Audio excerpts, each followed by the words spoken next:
안녕하십니까. 거꾸로 투자하는 쇼킹 부동산입니다. 미국에서 금융 시스템 위기 가능성이 제기가 됐습니다. SVB 채권 손실에 대형 은행주 와르르, 어제 굉장히 뜨거운 이슈였죠. 부동산 시장 참여자한테 굉장히 중요한 이슈입니다. 오늘 내용 끝까지 보시는 것을 추천드립니다.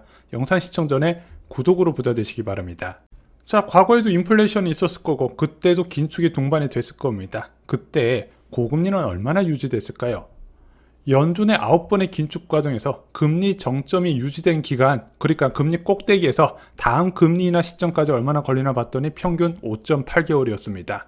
9번의 긴축 중 8번은요, 금리 인상 속도보다 인하 속도가 더 빨랐다고 말씀을 드렸죠. 왜 급격한 금리 인하로 이어졌을까요? 어딘가 부러지기 때문입니다. 그 대표적인 이유가 바로 금융 시스템의 위기입니다. 급격하게 기준금리를 올리게 되면요, 저금리 시기에 매수한 채권 가격이 하락하게 됩니다. 수익률은 상승하고 채권 가격은 떨어지는 거예요. 자, 이런 채권을 많이 보유한 곳이 바로 금융기관이죠. 채권은요, 두 가지로 수익을 만들 수 있습니다. 채권이 보장하는 이자가 있을 것이고, 또한 채권 가격 변화에 따른 시세 차익을 얻을 수 있습니다. 고금리 때 사놨던 채권이 저금리 때 비싸게 팔 수 있는 것이죠. 그 시세 차익을 의미하는 겁니다. 금융기관 대부분은 이자 수입을 목적으로 채권을 보유하게 됩니다. 기준금리가 많이 올라서 채권 가격이 폭락한다면 회계장부상 자산평가 손실은 입어요. 그래서 작년에 보험사가 보유한 채권 손실액이 눈덩이처럼 늘어났던 기사 많이 보셨죠. 하지만 이거는 자산평가상의 손실이고 그냥 당초 계획대로 만기까지 보유한다면 문제가 되지가 않습니다. 자, 그런데 급격한 금리 인상 충격은요, 모든 경제 주체에 동시에 다가와요.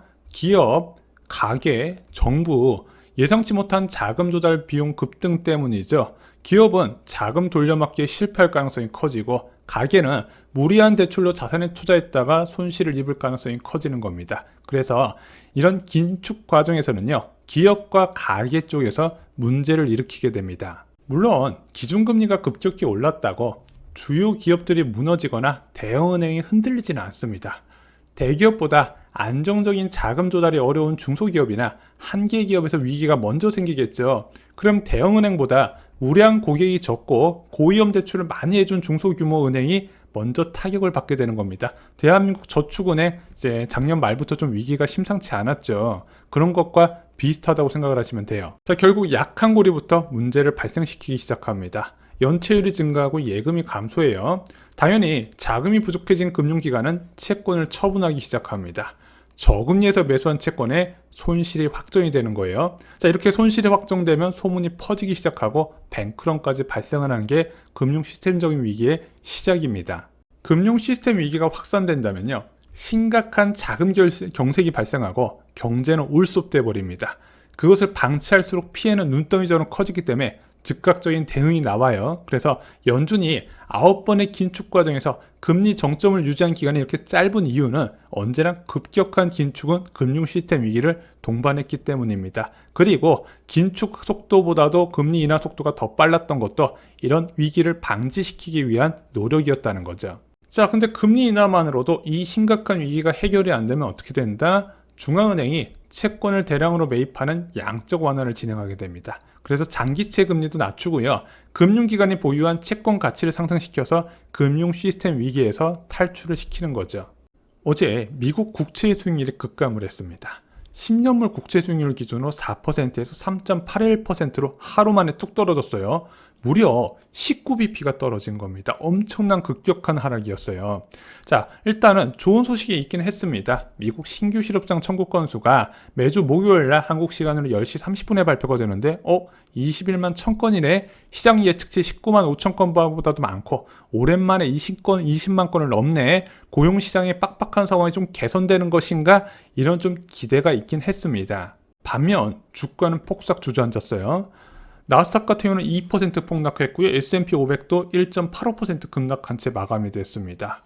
뉴욕 주식시장의 변동성 지수라 불리는 빅스 지수 22.6일까지 하루 만에 18.32% 폭등했습니다.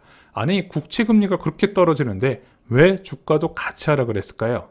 자, 하루에 두 가지 사건이 터졌는데 그중 하나가 실버게이트 사건입니다. 이 실버게이트가 뭐다? 두 개의 주요 암호화폐 은행 중 한 곳이래요. 자산이 한 110억 달러 규모라고 합니다. 암호화폐 은행은 뭐 하는 데인가요? 기관들의 코인을 현금으로 교환해주는 사업을 한 곳입니다. 여기가 은행 폐쇄 계획을 발표했다고 합니다. 왜 그러냐면은 여기 거래처 중에서 FTX라고 있는데 여기 파산했잖아요. 이 FTX와 거래하던 실버게이트에서 너도 영향이 있겠지 싶어서 뱅크런이 발생하니까 결국에는 은행 폐쇄 계획을 발표하게 된 겁니다. 여기까지는 괜찮았는데 SVB 채권 손실 인슈가 터지면서 대형 은행주가 폭락을 하기 시작을 해버립니다. 이게 어떻게 된 내용이냐? SVB 실리콘밸리 뱅크란 곳이 있어요. 여기 모기업인 SVB 파이낸셜 그룹이 채권 매각 손실을 상쇄하기 위해 20억 달러 규모의 주식 발행을 결정하게 된 겁니다. 이게 문제가 된 거예요. 주식을 발행하는 과정에서 심상치 않은 조짐이 보였습니다.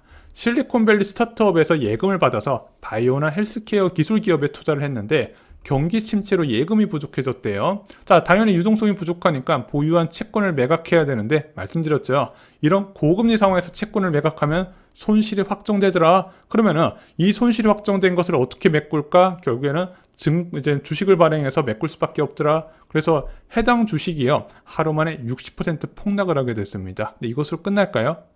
뱅크런도 나타나겠죠. 이런 이슈가 불거지면서 4대 은행의 시총이 하루 만에 69조 원 증발했습니다. 자, 현재 연준은요 지속적인 금리 인상을 검토 중입니다. 아마 2월 경제 지표가 이제 약간 좀 삐끗하게 나오면은 진짜 금리 인상 세게 한다는 전망이 파다해요. 자, 근데 이 유동성 위기를 겪은 SVB 은행 쇼크가 닥치면서 이 연준의 긴축 속도를 늦출까 이런 기대감이 커질 겁니다. 그동안은 긴축 과정에서 금융 시스템 위기를 생각을 안 하고 있다가 이게 두 건이 딱 터져버리니까 이거 뭔가 심상치 않은데 사람들이 생각을 다시 하고 있다는 거죠. 왜냐면은 지금 4.75%에서 추가적으로 좀 강하게 금리를 올리면 더 많은 약한 고리가 끊어질 가능성이 제기가 되면서 국채 금리가 급락을 한 겁니다. 자, 금일 한국 금융시장도 큰 영향을 받았습니다. 코스피 1% 급락, 코스닥은 2.55% 급락을 했죠. 와, 코스피가 2,600 달하는 게 이렇게 어렵습니다. 자, 원달러 환율이 무려 1,327원까지 올라갔어요. 달러 인덱스 지수는 크게 떨어졌거든요. 왜냐하면 미국 국채금리가 떨어지니까 이제 달러 인덱스도 거기에 연동되는 흐름을 보이거든요. 달러 인덱스가 떨어지는데 원달러 환율 한때 1,327원까지 치솟았네. 왜 그런지 한번 살펴보겠습니다. 아침에 발표된 경상수지 적자가 큰 영향을 줬습니다. 1월 달에 45.2억 달러 적자가 기록한 거죠. 자, 사상 최대 규모라고 합니다. 반도체 쇼크에다가 사람들이 해외여행을 많이 가면서 서비스 수지 적자가 지속이 됐죠. 게다가 BOJ에서 이제 일본은행에서 대규모 금융 완화 정책을 유지하는 발표도 원화 약세에 영향을 줬습니다. 주변 국가의 요인과 그리고 대한민국 내부의 요인까지 동시에 겹친 거죠. 자, 반면에 국채금리는요 미국 국채금리 하락에 영향을 받으면서 큰 폭으로 낮아졌습니다. 5년물 같은 경우는요 20bp 떨어졌어요. 3.6까지 떨어졌습니다. 1년물도 3.65까지 하락을 했습니다. 물론 이것으로 금융채금리가 하락하고 대한민국 대출금리가 낮아질지는 좀 더 추세를 살펴볼 필요가 있습니다. 이제는 여러분들이 주목하셔야 되는 거 오늘 밤에 발표되는 미국 비농업 고용지수 등을 포함한 고용 보고서죠. 이제부터 본격적으로 2월 경제지표가 발표됐습니다. 근데 시장에서는 설마 2월 경제지표가 세더라도 이런 약한 고리에서 흔들리는 모습이 나오기 때문에 조금 좀 비둘기적인 신호를 보내주지 않을까 시장에서 좀 기대를 하고 있는 것 같고 그것이 국채금리에 반영이 된 것으로 보여집니다. 좀 더 정보가 나오면 그때그때 여러분께 공유를 드리겠습니다. 자, 요즘 분양권 시장이 갈수록 뜨거워지고 있습니다. 무주택자, 투자자를 위한 알짜 분양권 정보 저희 쇼키부동산 멤버십에서 따로 정리를 드리고 있습니다. 무주택자 입장에서 넣어야 되는 거, 투자자 입장에서 넣어야 되는 분양권이 각각 다릅니다.